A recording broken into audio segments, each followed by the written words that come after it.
अगर आप सिख हैं और कैलेंडर पर साल 1984 का है, लोग आए तलवारें लेके और क्या बोलते हैं उसको, वो ग्लास के अंदर केरोसिन और वो सारे सब जब लेके आए उस मोहल्ले में, तो उनको पता था कि ये एक ही फैमिली है यहाँ पे, जो सरदार फैमिली है। हमारे घर वाले लाइट वाइट सब बंद करके वो छुप गए थे। अब ये सुनने में आने लगा कि भाई गुरुद्वारे को आग लगा रहे हैं। फिर वो उनको धमकाया गया चाकू की नोक पे और कहा गया कि बाहर निकल जाइए। तो वो निकले बाहर, तो उनके पीछे मॉब पड़ा, तो किसी के घर में घुसे, पिछले गेट से निकले, गलियों में से होते हुए घर आए। तो कुछ देर बाद एक और व्यक्ति, जो गुरु ग्रंथ साहब जो हैं सुखासन में पड़े होते हैं, जो मतलब लाइव नहीं किए जाते हैं, जिसे प्रकाश करना कहते हैं, सुबह कुछ एक्स्ट्रा बीड़ साहब रखी होती हैं, उनमें से एक को उठा के वो भाग के हमारे घर आ गए।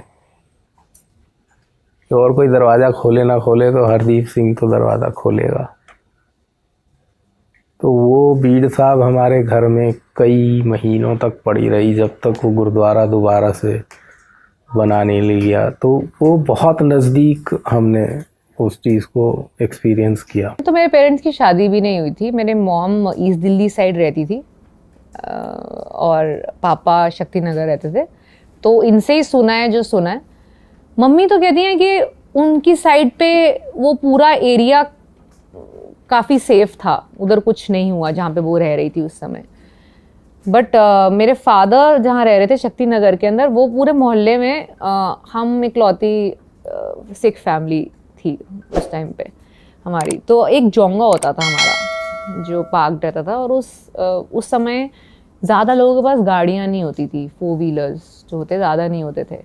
तो वो दादाजी का जोंगा था जो नीचे खड़ा रहता था। एंड उस समय जब मुझे बताया गया, जब लोग आए तलवारें लेके और क्या बोलते हैं उसको, वो ग्लास के अंदर केरोसिन और वो सारे सब लेके, पेट्रोल बम, हाँ वो सब जब लेके आए उस मोहल्ले में, तो उनको पता था कि ये एक ही फैमिली है यहाँ पे, जो सरदार फैमिली है।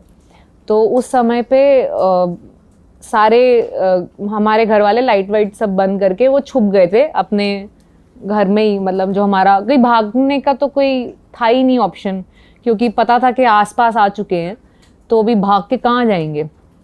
तो वो हम जहाँ जिनके यहाँ रहते थे रेंट पे, उस बिल्डिंग के अंदर 1 2 3 4 फैमिलीज थी इंक्लूडिंग आवर्स, और वो बाकी तीनों हिंदू थे। तो हम लोग छुपे और सारे मोहल्ले वाले लाइट वाइट बंद करके, दरवाज़ा वाला बंद करके, और सब मोहल्ले वालों ने including our other 3 families and all, उन्होंने वो गेट दरवाजे तक आ गए थे और उन्होंने बोला कि रहते हैं यहाँ पे, बुलाओ या वट एवर, ऊपर जा रहे। तो उन्होंने कहा नहीं वो भाग गए हैं। तो उन्होंने उन सब ने उनको कन्विंस करा ये बोल के नहीं वो भाग गए, उनको पता चला जब ऐसा कुछ वो भाग गए। तो उनको ये पता था नीचे जो जोंगा है ये उनकी है, तो उन्होंने उसको आग लगा दी। तो बस बच गए। इंदिरा गांधी की नृशंस हत्या के बाद सिखों को लक्ष्य करके जो जी नरसंहार हुआ, तो हम 13 साल के थे। तो मुझे ये याद है कि मैं ग्राउंड में खेल रहा था, तो वहाँ से मॉब आ रहा था एक पीछे से। वहाँ से किसी ने पार्क के बाहर से आवाज़ लगाई कि पज्जो पज्जो पज्जो, मतलब भागो। तो मुझे ये नहीं समझ में आ रहा कि क्यों कह रहे हैं, पर मुझे भीड़ दिख रही है बड़ी आक्रामक सी, नारे लगाती हुई, और मैं भागा वहाँ से और भाग गया और अपने घर पहुँच गया। पास में ही था, नज़दीक था घर। पर उसके बाद ये सुनने में आने लगा कि भाई गुरुद्वारे को आग लगा रहे हैं। जो हमारा जो लोकल गुरुद्वारा था, वहाँ पे गुरुद्वारे को आग लगा रहे हैं। तो वहाँ पे हमारे पिताजी जो बड़े सूत्रधार थे उस गुरुद्वारे को कायम करने में, तो वो सह नहीं पाए। नहीं, केशवपुरम शालीमार बाग। केशवपुरम कहाँ पड़ता है? ये पीतमपुरे से पहला स्टॉप है वो मेट्रो का जी। तो वो सहन नहीं कर पाए और वो सलाम करके निकल गए घर से कि मैं जा रहा हूँ, आऊँगा तो आऊँगा, नहीं आऊँगा तो मर जाऊँगा, पर ये नहीं होने दूँगा। तो वो गए। तो वहाँ पे वो जला रहे थे, गुरु ग्रंथ साहब को भी जला रहे थे और गुरुद्वारे की बिल्डिंग में भी आग लगा रहे थे। तो उन्होंने देखा जाके को मतलब जो तो वहाँ पढ़े होते हैं गुरु ग्रंथ साहब, वो तो जल चुके थे। तो उन्होंने कहा था अब तो राख है, मिट्टी है, तो कुछ नहीं है। तो फिर वो उनको धमकाया गया चाकू की नोक पे और कहा गया कि बाहर निकल जाइए। तो वो निकले बाहर, तो उनके पीछे मॉब पड़ा। तो किसी के घर में घुसे, पिछले गेट से निकले, गलियों में से होते हुए घर आए।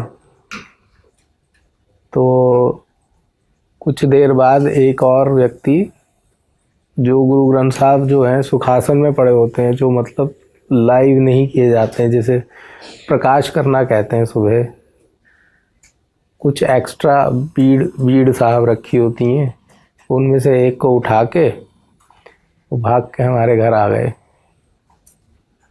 तो और कोई दरवाज़ा खोले ना खोले तो हरदीप सिंह तो दरवाज़ा खोलेगा। तो वो बीड़ साहब हमारे घर में कई महीनों तक पड़ी रही, जब तक वो गुरुद्वारा दोबारा से बना नहीं लिया। तो वो बहुत नज़दीक हमने उस चीज़ को एक्सपीरियंस किया। पाकिस्तान लाइव के मुअज़्ज़िज़ नाज़रीन, अस्सलामु अलैकुम। जिस भारत की आज़ादी के लिए सिखों ने बेशुमार कुर्बानियाँ दी, उसी भारत में 1984 में सिखों पर जुल्म के पहाड़ तोड़े गए। नाजरीन, ये दर्दनाक हकीकत बयान की है भारतीय कॉमेडियन माहिब सिंह और अदाकारा तापसी पन्नू ने, जिन्होंने अपने खानदान पर हुए जुल्म की दास्तान सुनाई और दुनिया को दिखाया कि भारत में सिखों को किस तरह जुल्म और ज्यादती का निशाना बनाया गया। दोनों ने बताया कि कैसे 1984 के फसादात में न सिर्फ सिखों के खानदानों को तबाह किया गया, बल्कि पूरे समाज को खौफ और हिरास की दलदल में धकेल दिया गया। उनकी आवाज में वो गम और बेबसी साफ झलक रही थी जो आज तक सिखों के दिलों में छुपी हुई है। माहिब सिंह ने भी अपनी जाती कहानी बयान की, जिसमें उन्होंने बताया कि कैसे उनके खानदान के अफराद पर जुल्म किया गया और उनके घर जलाए गए। ये सब कुछ भारत के मुसलमानों और सिखों के खिलाफ रियासती सरपरस्ती में हुआ। दोनों ने इस बात का भी जिक्र किया कि इन मुजालिम के बावजूद सिखों ने हमेशा भारतीय रियासत के साथ मिलकर अमन का पैगाम दिया, लेकिन उन पर होने वाले जुल्म ने उन्हें अपने हुकूक के लिए आवाज उठाने पर मजबूर कर दिया। ये भी वाज़ेह हुआ कि खालिस्तान तहरीक न सिर्फ एक सियासी तहरीक थी, बल्कि अब ये सिखों की हक को इंसाफ की जंग बन चुकी है, जो जुल्म और जबर के खिलाफ एक रद्द अमल है। भारत में सिखों के हुकूक के लिए जद्दोजहद करना एक इंसानी हुकूक का मसला बन चुका है और ये तहरीक सिर्फ एक कौम का मसला नहीं, बल्कि आलमी सतह पर इंसाफ की आवाज बन चुकी है। ये तमाम वाक़यात और बयानात इस बात की गवाही देते हैं कि जब किसी कौम पर जुल्म और सितम की इंतहा हो जाए तो वो अपने हुकूक के लिए उठ खड़ी होती है और ये तहरीकें आलमी सतह पर इंसाफ के तकाजे को मजबूत करती हैं। अगर आपको ये वीडियो पसंद आई हो तो हमारे चैनल को सब्सक्राइब करें, इस वीडियो को लाइक और शेयर करें ताकि इस दर्दनाक कहानी को मजीद लोगों तक पहुँचाया जा सके।